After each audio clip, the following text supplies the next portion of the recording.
So, nice to see you all again and having a nice rest. It's okay, ready for some more Dhamma? Okay. Never ending thirst for Dhamma teaching. So it's marvelous, isn't it? I have the same kind of feeling sometimes. That's great. So, well, something important is coming. I was going to wait for the important things to arrive before I get started.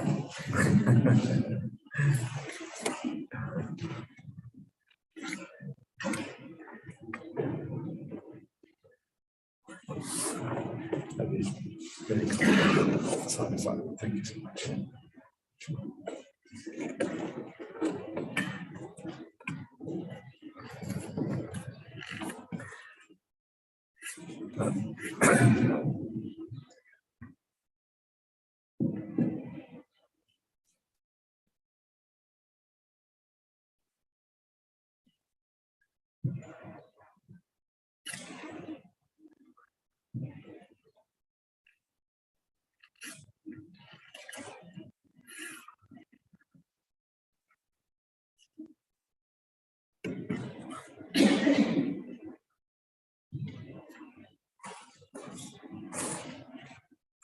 Okay, so let's come back to the last of the 7 similes that we were looking at. Again, these are similes about the sensory world, and please take them for reflection. And this is more about kind of gradually gaining right view. And one of the interesting things about right view, or kind of seeing things in the way the Buddha saw them, is that it takes effort to gain right view. And you see this in some of the suttas, like the what is the sutta called the Great 40, Majjhima 117, Maha-Chattarisaka Sutta. And it says in there that, to gain right view, you put in the effort to gain right view. And so this is a part of the effort of reading the suttas, part of the effort of reflecting on these things. And so this is what this really is about. Sometimes people think that you have to take this as the gospel truth, that this is kind of right view, so you just kind of grasp hold of it or whatever. But the appropriate way is to reflect on it and actually allow it to develop in the mind. Right view is not something you force yourself to have. If you force yourself to have a right view, it becomes a bit like an act of violence almost towards yourself. It is something that should develop naturally without kind of saying this is the truth. And if if you're wrong, then you're going to go to hell or something like that. It's really has a very detrimental effect, I think, on developing the mind. So let's have a look at this last of these similes, and this is how it goes. Householder, suppose there were a dense grove not far from some village or town, within which there was a tree laden with fruit, but none of the fruit had fallen to the ground. Then a man came needing fruit, seeking fruit, wandering in search of fruit, and he entered the grove and saw that tree laden with fruit. Then he thought, this tree is laden with fruit, but none of the fruit has fallen to the ground. I know how to climb a tree, so let me climb this tree, eat as much fruit as I want, and fill my bag. And he did so. The second man came needing fruit, seeking fruit, wandering in search of fruit. And taking a sharp axe, he too entered the grove and saw that tree laden with fruit. Then he thought, this tree is laden with fruit, but none of the fruit has fallen to the ground. I do not know how to climb a tree. So let me cut this tree down at its root, eat as much fruit as I want, and fill my bag. And he did so. What do you think, householder? If that first man who had climbed the tree doesn't come down quickly, when the tree falls, wouldn't he break his hand or his foot or some other part of his body, so he might incur death, he might die, in other words, or get deadly death-like suffering because of that? Yes, Venerable Sir. So too, householder, noble disciple considers this. The sensual objects in the world have been compared to fruits on a tree by the Blessed One. They provide much suffering and much despair, while the danger in them is great. So here we have this, it starts off this idea of a dense grove. And a dense grove can be here seen as a simile for the sensory realm. And here we are in this dense grove. You can never see very far ahead of you. The trees are all around you, like you are in a jungle, for example. The jungle, you can only see a few meters ahead. And it's kind of blocked out by all the density of the foliage of the trees and all of that. And samsara is a bit like that, especially the sensory realm. We're in the sensory realm, but we can never really see very far. We're always obstructed by these five senses. We can never get a proper overview of what is going on. We never have that bird's eye view. We never have that perspective of what is happening. The senses are always around us. Yeah, you see things all the time. You hear things all the time. You feel things through the body all the time. But you never really stand back from that and see the world in a more perspective, in a greater perspective, in a sense. Yeah, so always, and this is kind of the problem, we're being immersed in the sensory realm. We think that this is all there is. There's this inability to see the sensory realm for what it is, seeing its drawbacks, seeing its problems, seeing the suffering that is inherent to this realm. So that's why this realm is a bit concerning. Yeah, when you wander around in the sensory realm, like we all wander around in our sensory existence, looking out for nice things to enjoy. Yeah. Relationships, houses, cars, the things in our life, status, whatever it is that kind of exists within this realm, wandering around, and when we see something nice, we try to get hold of it. We climb that tree, trying to get hold of those fruit in the tree. And the problem with those fruits in the tree, the problems with the things in the sensory realm, is that they are intoxicating. When you get up into that tree and those fruits are really sweet, and I don't know what is your favorite fruit. Like I usually say mango, because most people like mango, and the mango is just ripe, just super sweet. This works in Asia and it works in the West. Everyone likes mango, so it's the perfect fruit. You climb that fruit and you get this incredibly nice mango. But what happens then? You lose your mindfulness. Oh, mangoes.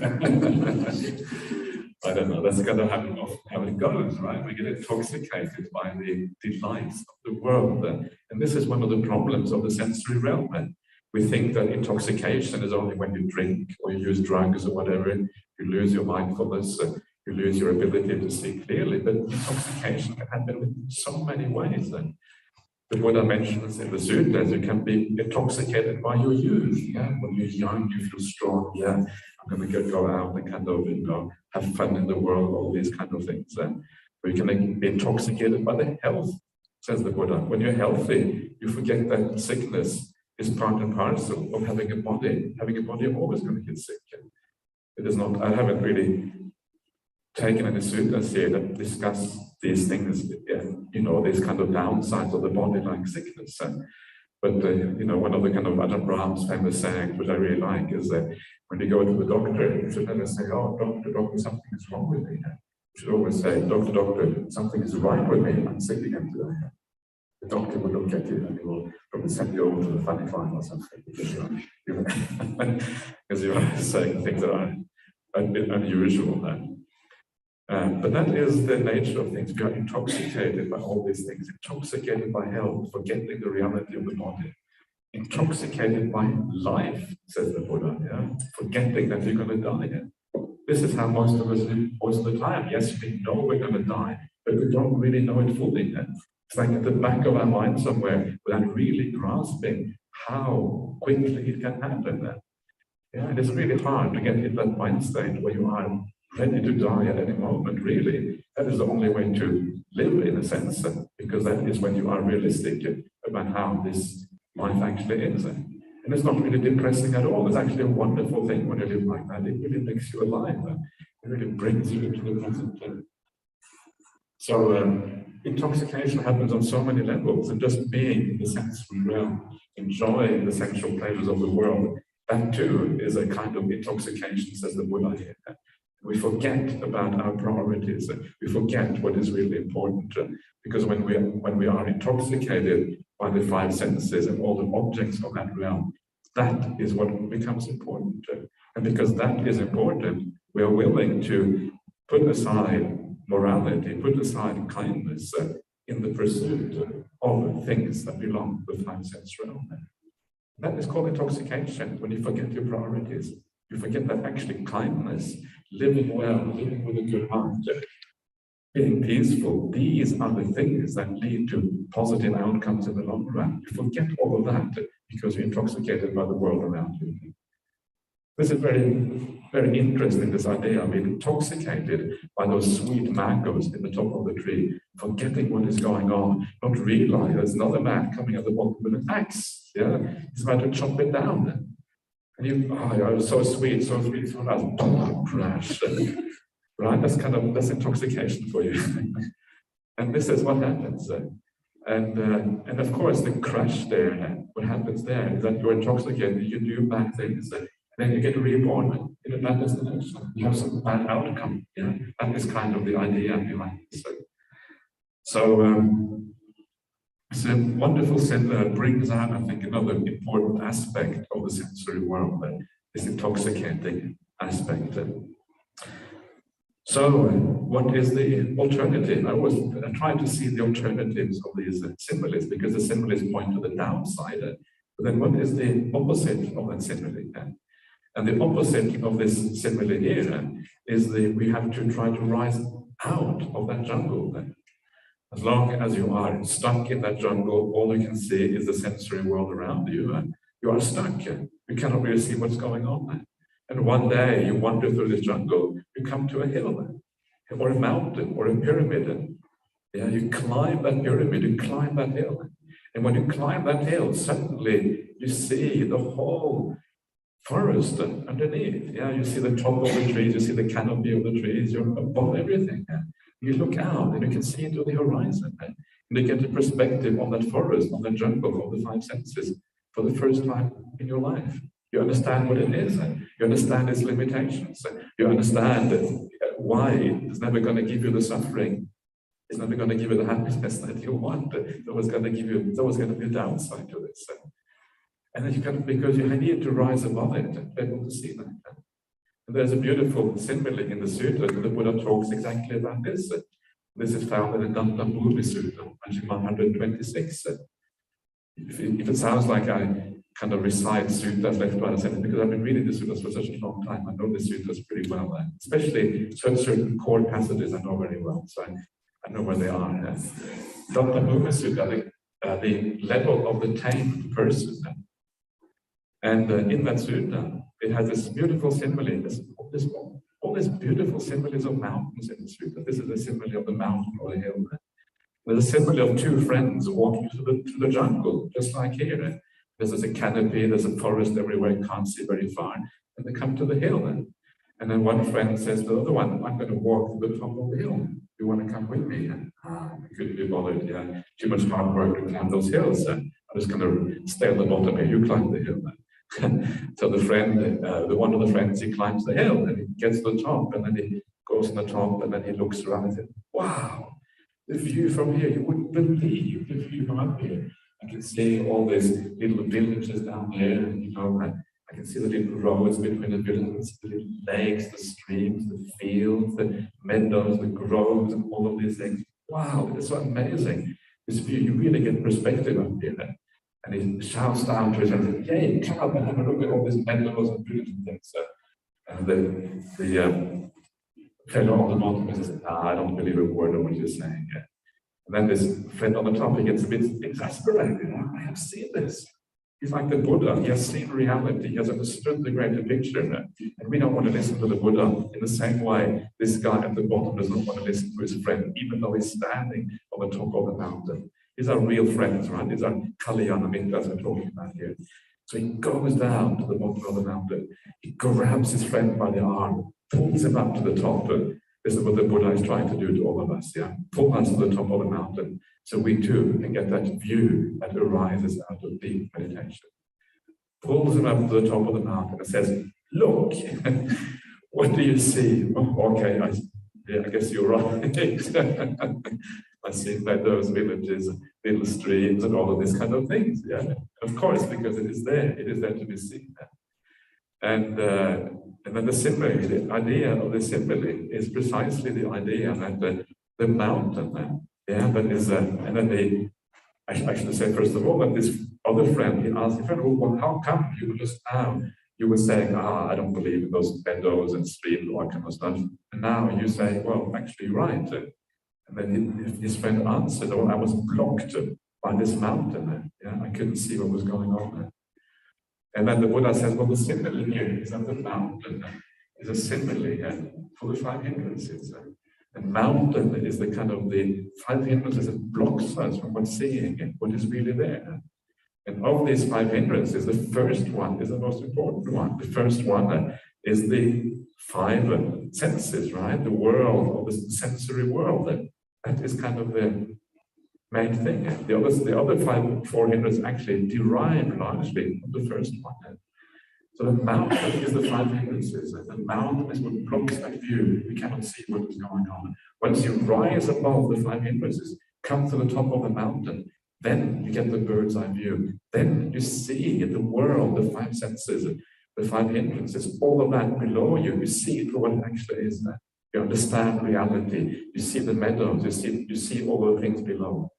The Buddha says it's exactly the same for samadhi. It is only when you rise above the 5 sense world, that you rise above the hindrances, that you can actually understand the 5 sense world, understand what it is about, understand that it is a problem, understand that it's inherently blocking you from achieving higher happinesses, and it is inherently problematic. So you climb that mountain, then when you rise above the ordinary world, you get the bird's eye view. Your mind is bright and beautiful, light, having abandoned those 5 senses. Then you can understand what they are. In the meantime, we're all kind of fumbling around. It's foggy, it is murky, it is dark. We don't really know what we're doing. We're hoping the Buddha was right. The Buddha was right. Hopefully the Buddha is right. If the Buddha is right, we're on the right path. But we have an inkling that the Buddha is right. But we don't really fully understand it until we practice the path more fully. You may have a very strong inkling that the Buddha was right, very powerful faith. Still, it takes the seeing to really believe, really understand what is happening. It's a beautiful idea of simile, the idea of the rising above the sensory realm in this way. And just to kind of take this, one of the things that I mentioned before, which I always found was very fascinating, was that I was always very staunch disciple of Ajahn Brahmali. I always thought Ajahn Brahmali had a very powerful understanding of the Dhamma and the suttas. And so I used to always listen to him, and I would compare what he says to the suttas. And I found that very useful for me. And then if there's something I find dodgy, I go to Ajahn, why do you say this? Ajahn Brahmali would be really fed up with me, right? And really, all these disciples, they're always kind of nitpicking all these kind of things. But I think it is important to do that. And Ajahn Brahmali is one of those teachers who allows you to challenge him what he does. And I find that very reassuring. Having a teacher who does not allow you to be challenged, actually, that is very, very bad idea. Because it means that, it means either they have some bad qualities, or it means they are unsure about the teaching, or something negative. Of course, if you challenge too much, and you're coming from defilements or whatever, then of course there comes a point where the teacher says, no, enough, I don't want to have these arguments anymore. Fair enough. But if you're coming from a point of you want to understand, then the teacher really should be open to having a discussion. So anyway, my point here is that Ajahn Brahmali has this book called Opening the Door of Your Heart, or which is kind of been a bestseller around the world, and for good reason, because it's good fun, but it's also very profound. I think people don't understand the profundity of some of the stories and things in these very simple Dhamma books. So please read the Dhamma books, but read them with an eye to understand the profundity of some of these teachings. And one of the stories in that book is the story of when Ajahn Brahmali, this was when he was Pete, he used to be called Pete. And so he in the holidays, while he was at university, he would travel around the world. And one of those holidays, he traveled to Central America. And of course, one of the reasons for going to Central America is to see the ancient pyramids, the Mayan pyramids and these kind of things. They are quite spectacular. I have actually been to that area myself once, not fully, but I saw some of those ancient ruins. And some of those pyramids, and this was back in the 1970s, and this was not a tourist trap at all in those days. There were no tourists around, there were no fences, there were no charges for going in. These pyramids were just there in the jungle. You just walk through the jungle and you walk up the pyramid. And the way Ajahn Brahmali tells the story is very similar to what you see in the sutta. It tells of how he had to travel through the jungle. He would kind of be on this old rickety trucks traveling these kind of really dodgy roads through the jungle. Then we'll come to a river, get on the boat, travel on the boat for a while. Maybe get on another truck and walk for a while. And eventually he would arrive at these pyramids, but always having been in this dense jungle all the time, never seeing very far ahead. And then when he eventually arrived at his pyramid, he climbed that pyramid and he came to the top. And suddenly he could see to the horizon for the first time in days, and maybe a week or whatever it was that he had traveled through that jungle. And then he realized why these pyramids had such a powerful spiritual and religious significance for these ancient people. Because actually now, for the first time, you could have an understanding of the world around you. For the first time, you could see your own little village in a broader context, and you can understand what was happening. The metaphor is very obvious. You see things in context, you get perspective about the world. This always has a religious significance. This is exactly the same thing as what happens in Samadhi. You emerge from your ordinary world. You see things in a bird's eye perspective. This is why these states are so extraordinarily powerful, blissful, and interesting, and meaningful, all at the same time. It's kind of an astonishing combination of things, meaningful, insightful, powerful, blissful, everything in one world. You emerge from that world and you start to understand the world we're normally trapped in a far better way because of that emergence in this way. Coming up above the world, climbing that pyramid in a Mayan jungle, climbing the little mountain in the suttas in the Majjhima 125, I think it is actually, I went back to the wrong number before. And that is when things come into perspective.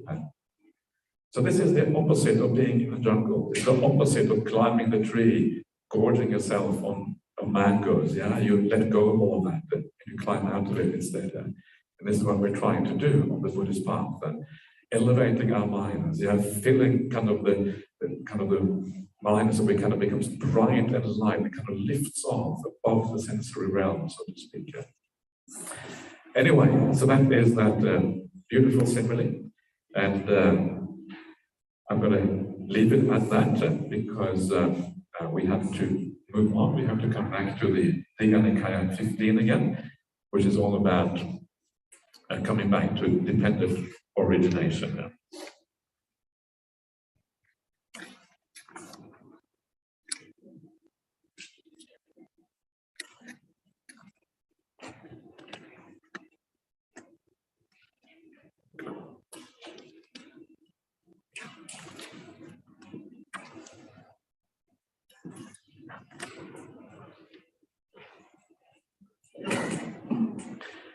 Okay, so we have done quite a large detour.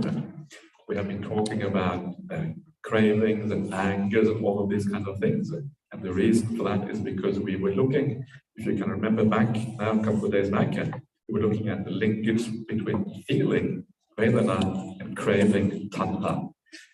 So this is kind of the link number, 7 and 8, dependent origination. And I would say that this is a very important linkage between those two because so much happens in that area between feeling and craving.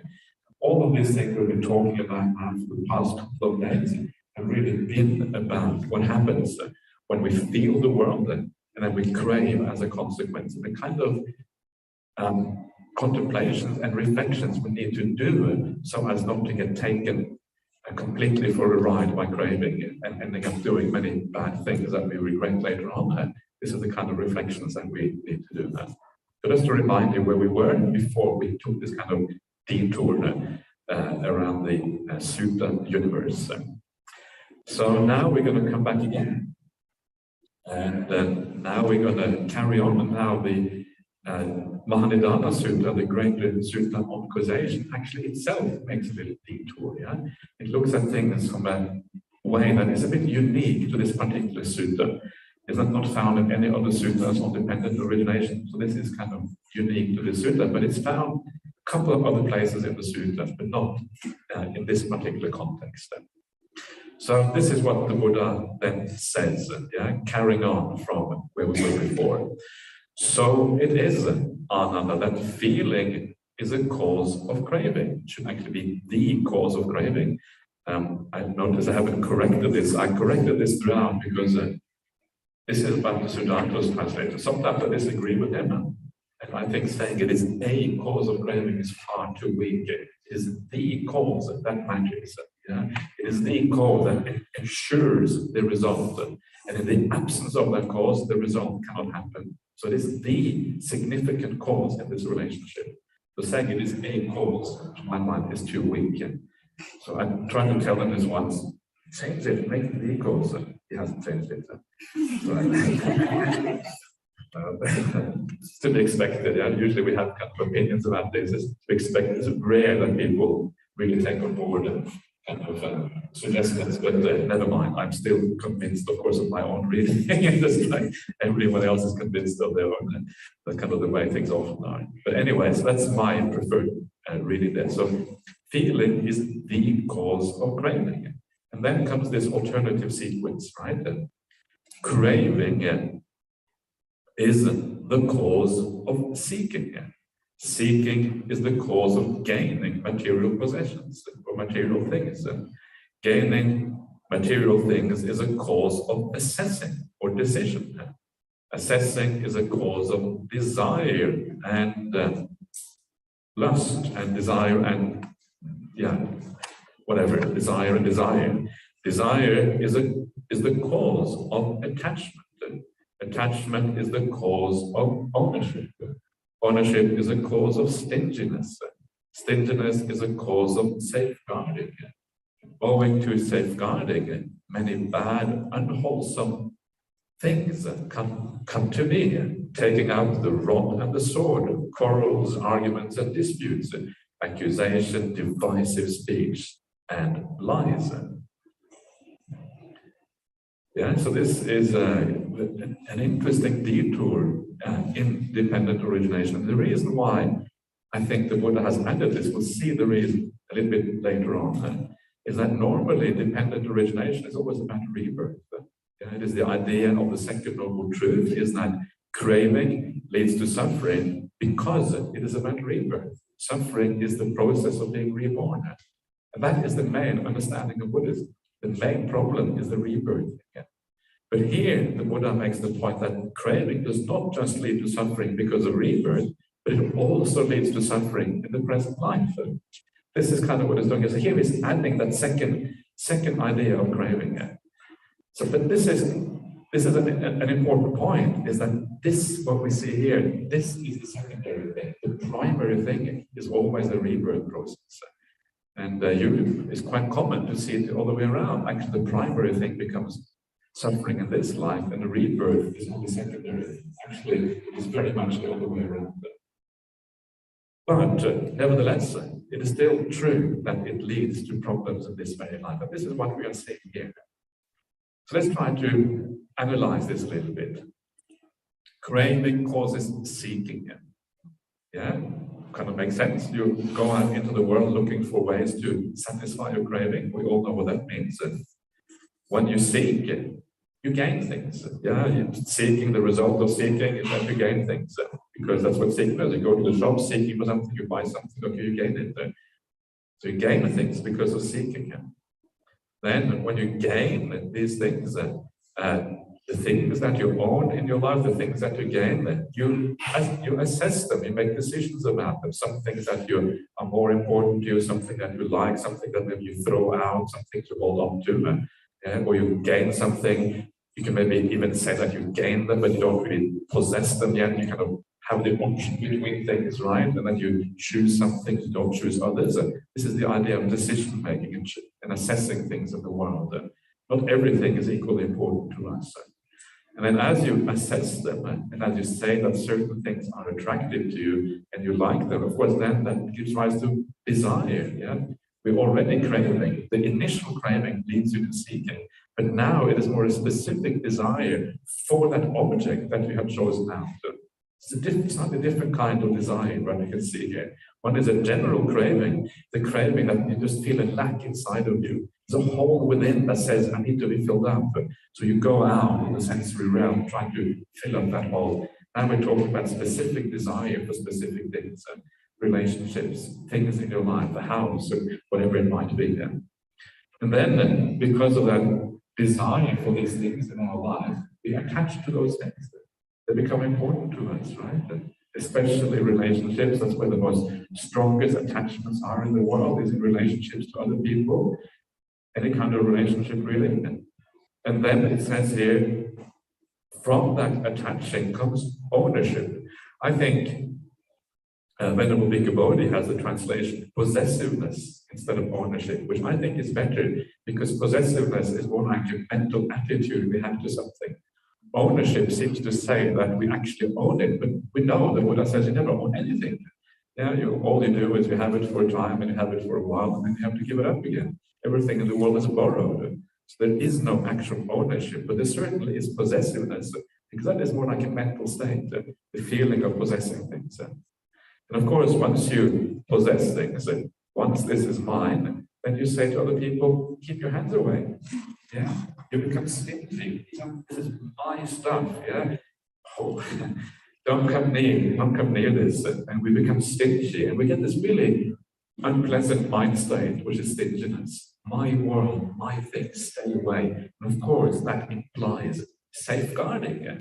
Yeah, looking out for your things. Then from stinginess comes the idea of safeguarding. So you safeguard, you look after these things. And then, of course, once there is safeguarding, and this is kind of what is so interesting here, from that safeguarding come all of these very unpleasant things. Yeah, taking up of the rod and sword. This doesn't mean taking up of violence. That's really what it means. You become violent because you're going to safeguard your things against intruders, right? And people say this all the time. If someone kind of comes and does something bad to my family, I'm really going to get them. Yeah, I'm going to shoot them if you have a gun. And people think like this. This is what happens because of attachment. Even though it is a crazy idea, just because someone else does something stupid, you're going to do something stupid back. This is kind of how we all think, right? This is really nuts. If someone else does something stupid, let them do the stupid. At least I'm not going to kind of do anything stupid back. That would be a much better way of thinking about things. So this is what happens. And then all of these other things as well happen because of this. Quarrels, arguments and disputes, accusations, divisive speech and lies. Because of possessiveness makes us biased in the way we deal with the things in our life. But we're willing to do all these unwholesome things because this is my things. Keep your hands away, and whatever else this leads to. And we know this is true, in our life and in our relationships, to make sure we can manipulate things, we can hold on to these relationships that we have, all the possessions in our life. We are willing to lie. We're willing to say things that are divisive. We're willing to say bad things about other people so that we kind of get the benefit or whatever. All of these things happen all the time. And so it's kind of obvious that this is the case. But sometimes it needs the Buddha to point out the obvious. Otherwise, we refuse to really see it. But when the Buddha points it out, kind of, okay, I've got to think about this. So this is kind of off-putting again, isn't it? Yeah, the fact that once you have craving, once you have desire for things of the world, it actually, the consequences of it, the natural consequence of it, the unavoidable consequence of it is immorality, is violence, is rivalry, is ultimately probably war, all these kind of things. It's really, really awkward. This is what I was talking about before we had the simile of the bird with a piece of meat. This is almost like an expansion of that simile of the bird with a piece of meat. It's inherent in sensory existence, and these things are there. And you have to make an effort to go against that current. This is the normal current of things. This is the normal flow of the world. And to go against the flow of the world, the current of the world, you have to make a deliberate effort not to fall into the trap of falling into these immoral and unwholesome ways. This is what the spiritual path takes dedication and commitment and a degree of effort to do, because you have to go into the normal stream, normal current of things of the world. Yeah, so it's a kind of really, when you think about this, it is actually really deeply problematic. It gives you, I think, more of a motivation to get rid of and to give up the whole sensory realm, because it has all of these kind of negative consequences. So let us carry on. And the Buddha now is going to analyze this in a bit more detail. I'm not sure how much more it needs to be analyzed, but I may have said enough. But anyway, let's just read through it just for the sake of going through everything. So, owing to safeguarding, many bad, unwholesome qualities of things come to be, taking up the rod and the sword, quarrels, arguments, and disputes, accusations, devices, speech, and lies. That's what I said. And this is a way to understand this, how this is so. Suppose there were totally and utterly no safeguarding for anything, anywhere. When there is no safeguarding at all, with the cessation of safeguarding, would those bad, unwholesome things still come to be? No, sir. That is why this is the cause, the source, the origin, the condition for the origination of those many, many bad, unwholesome things, namely safeguarding. So what the Buddha is saying here is simply that if you don't safeguard, then those bad things that come from safeguarding cannot arise. He is not saying that none of these things could happen for other reasons. They can happen for other reasons as well, but at least they can't happen for that reason. Because craving in the sutta here is more than just craving for possessions. Now we're looking at a very narrow kind of craving. The craving for the things in the world and the seeking of things. But the craving also has to do with a sense of self. This is two kind of main sides of craving. Craving in the sensory realm and craving that relates to the feeling of I am. And they are related to each other actually. They're not entirely separate, but the feeling I am is more profound. And it is still possible to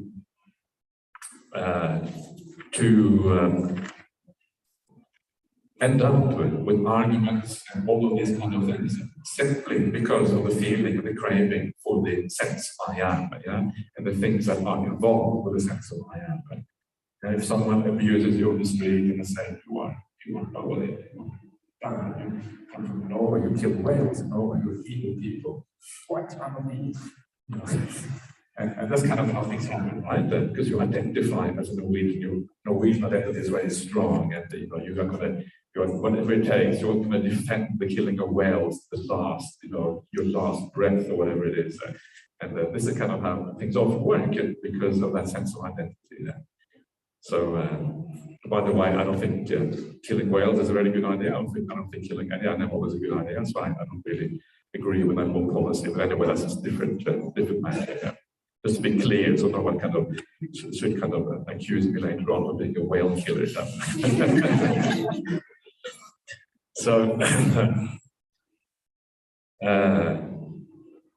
so there's still that thing there. Of course, you could maybe argue that craving has that broader sense, but it here seems to be very much limited to the sense of possessions and not the deeper sense of I am identity view.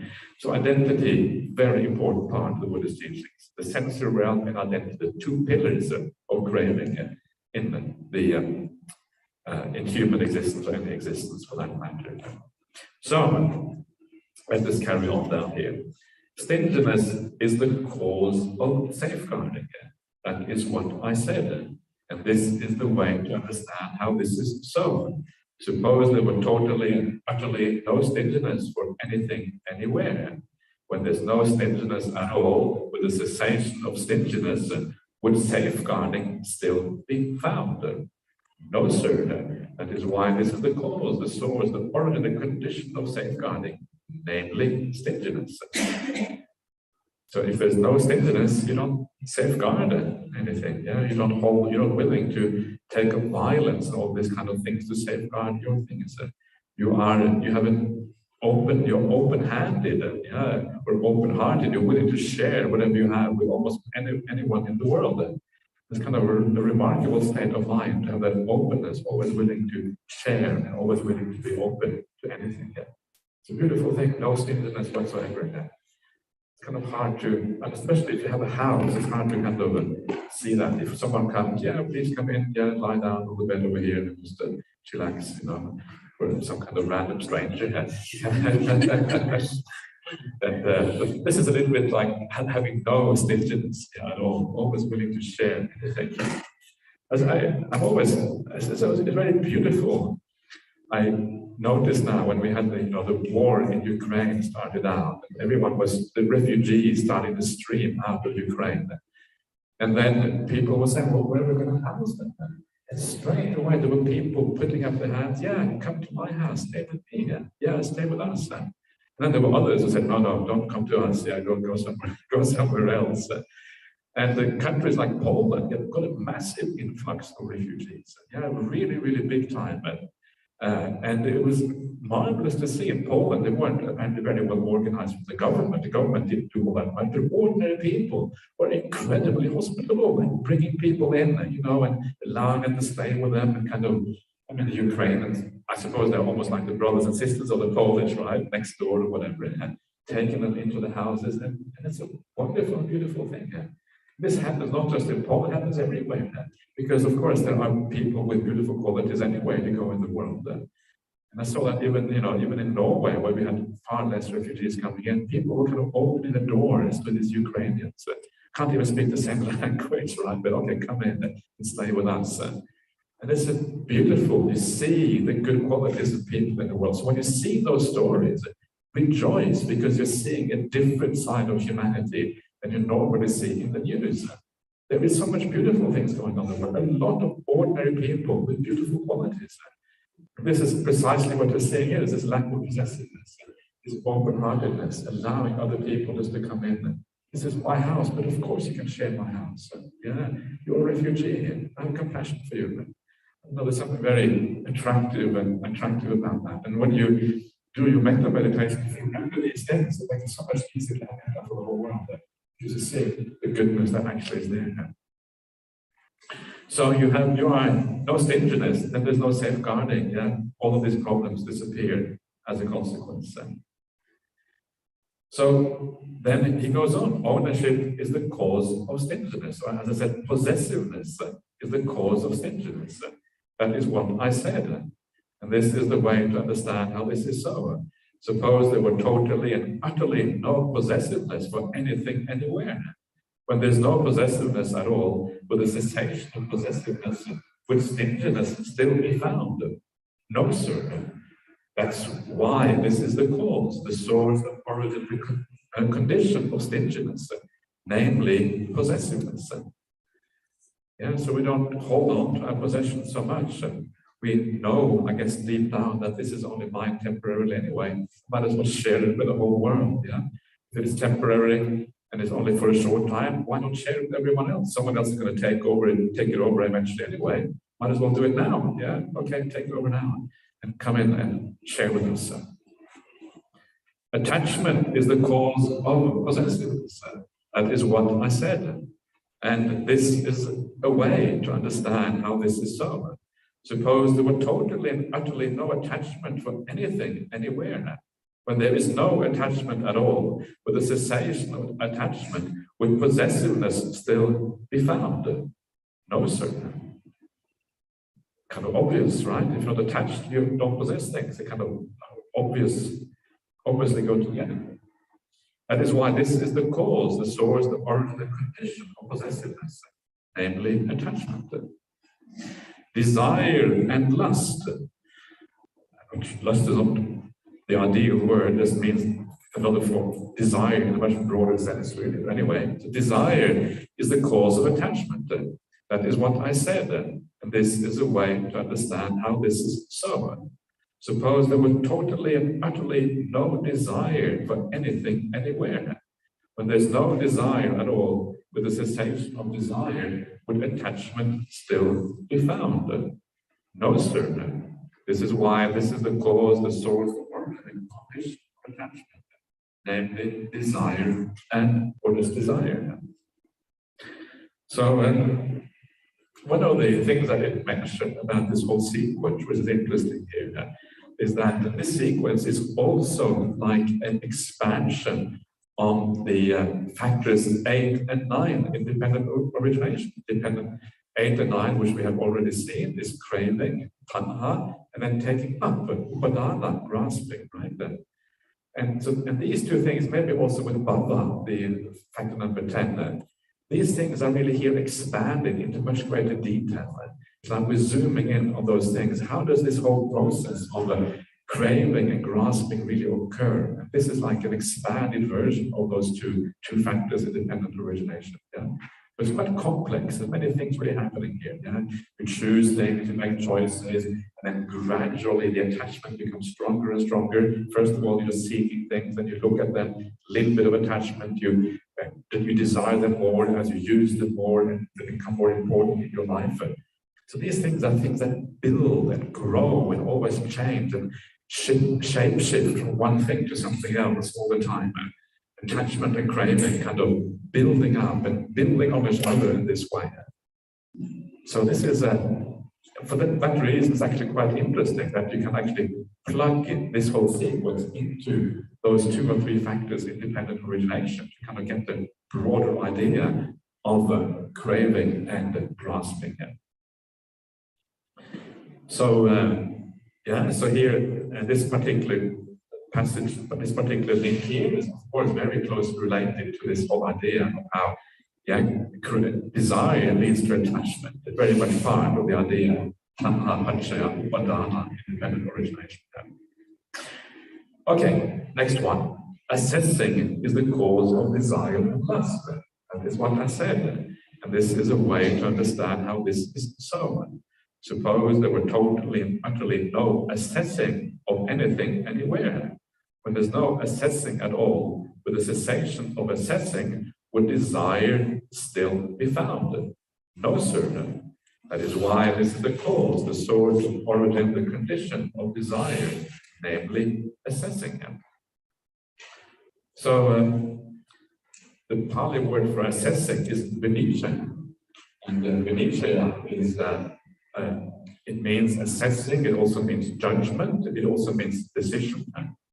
All of these things. It is found in the Vinaya. The Vinaya is the monastic law. It is all the regulations and rules that monastics have to follow. And it's very commonly used in the Vinaya when you have to make a judgment about someone. Has something happened or not? So the monks kind of sit together, and then what they do is vinicca, or the nuns sit together, I should say as well, because it's exactly the same thing for nuns as it is for the monks. You sit down and you do vinicca. You investigate, you assess the situation, and then you come to a decision. That is also vinicca. The whole process is a process of decision making, coming to a conclusion about things. So this is what it means here as well. So we assess the things in our life. Certain things become more meaningful and more important to us. Other things less important. And we discriminate between those things that are important and those that are not.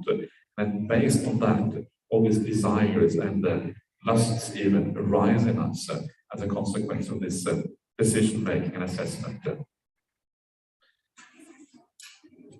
Okay, gaining material possession is a cause of assessing. That is what I said. And this is a way to understand how this is so. Suppose there were totally and utterly no gaining of material possessions, of anything, anywhere. When there's no gaining of material possessions at all, with a cessation of gaining material possessions, would assessing still be found? No, sir. And why? That's why this is the cause, the source, the origin, the condition of assessing, namely the gaining of material possessions. So I guess here the point is that you have various options open to you. Yeah, that's like gaining access to things and having all these options open to you, that you make assessments and you make choices and all of that kind of stuff. So you kind of have to read a little bit between the lines here what is going on now.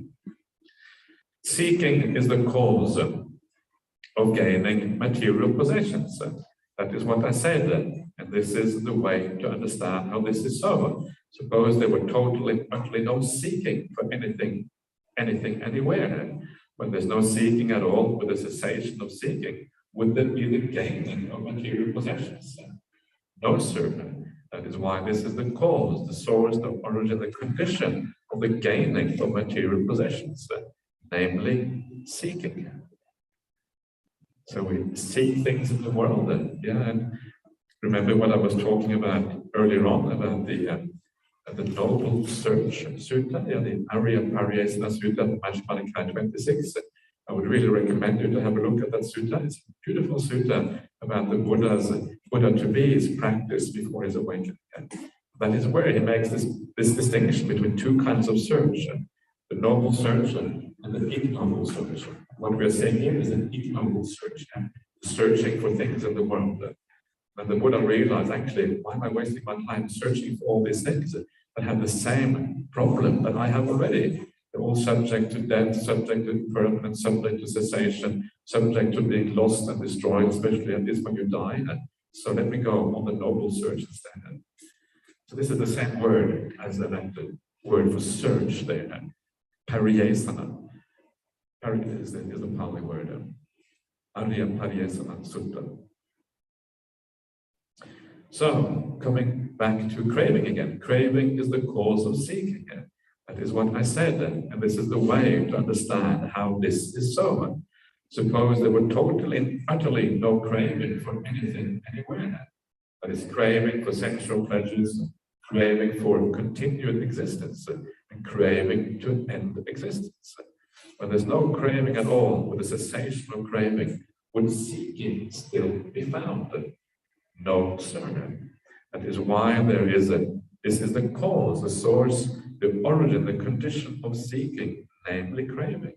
And so on, these two things are united by the two aspects of feeling. So this last one here is quite interesting, because here suddenly craving is defined differently. So far, craving has been defined by the way of the senses. That's why there's 6 kinds of craving, because there's 6 kinds of senses, and 6 senses.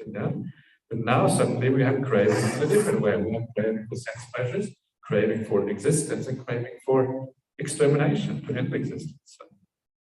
So it is a different kind of thing here. And that shows you, I think, that these two are just alternative ways of looking at the same thing. When you look at it as a 6 kinds of craving, or you look at the 3 kinds of craving you have here, these are just alternative ways. And you could plug these kinds of craving also into dependent origination, and you will have an alternative way of thinking about dependent origination. I think a richer way, when we look at these various ways of looking at it, it enriches our understanding of what is going on. And what is interesting about this here is that it shows that even this whole sequence that we have here that ends up with violence and all of that, although it seems to be mostly geared towards material possessions, I think this final link here makes it clear that it is also about craving for existence, craving for identity, craving for individuality, and all of these kinds of things. That is also included in this. Once you have that sense of identity, once you have a sense of who you are, actually you will seek for things in the world that enable that feeling, that make it stronger, that make it actually work out in a certain way. So once you have an identity, you will want to stabilize that. You start craving for all these things we looked at before, the views, the doctrines, the teachings, observances and precepts. All of these things are geared towards precisely that point of stabilizing your sense of identity of who you are. Also, our search for things in the external world, and even our search for sense pleasures is very often geared towards stabilizing your identity. If you find a partner in life, what kind of partner are you going to choose? Are you going to choose someone who is completely incompatible with you, who is going to, kind of give you a hard time and make you feel like a bad person, a terrible person, and whatever? Or are you going to choose someone who kind of praises you at the right time and says nice things about you, that kind of soothe your ego and your identity? It's always the latter, right? We don't choose people who treat us in a bad way, or we actually do, but we don't mean to. This is kind of one of the paradoxes of existence. We always choose the wrong person. There's a nice video online by a philosopher which I saw some years ago. This kind of famous popular philosopher called Alain de Botton, whatever you probably heard, and some of you probably heard of him. He's kind of been very prolific on the internet, especially in the UK, because he's been living in the UK, although he's from Switzerland, I think, originally. And he has this video online which says why you always choose the wrong partner. But check it out, it's actually very interesting, how we are so conditioned by our background that we end up choosing the wrong partner, even though we want to have the right one. That's the kind of thing that really sort of say, whoa, okay, be careful now. So in all of our choices in life, also in the things that we own, in the world, they are also extensions of our ego usually. And you want to have a house. Why? Well, because the house says something about you. Especially if it's a large house. Everyone wants a large house. Wow, you have a large house. Wow, you are. All people get envious, right? And all these kind of things. It's just really terrible, but that's kind of how the world works. It becomes an extension of your ego, the sense of self. And the sense of self is actually involved in all of this. It's not just a craving for satisfaction as such. There's a deeper thing going on here all the way through this. And then at the very end, it has this kind of slightly cryptic phrase, and so on, these two things are united by the two aspects of feeling. I'm not entirely sure whether paṭicca-samuppāda has got this right. Bhikkhu Bodhi translates this quite differently. Let's see if I can find his translation here. I need to just scroll a little bit.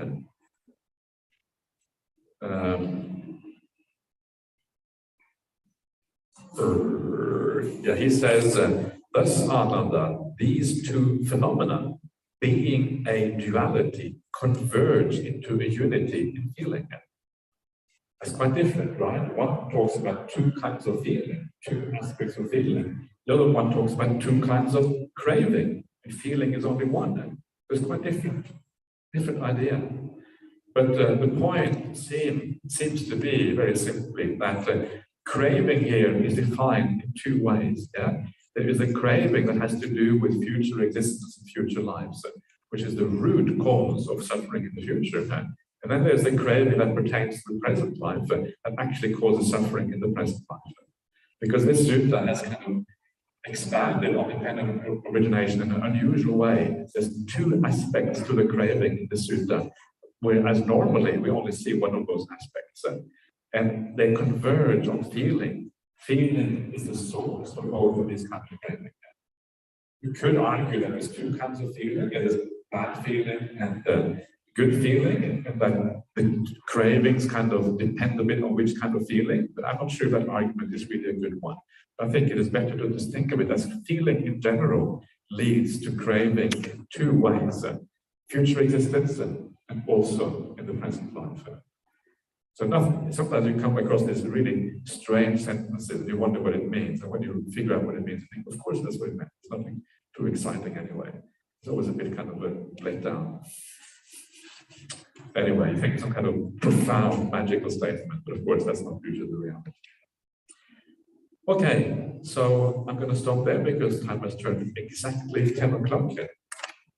So it's very strange when you give a talk, kind of usually it ends exactly at the right time, not always, but often it does.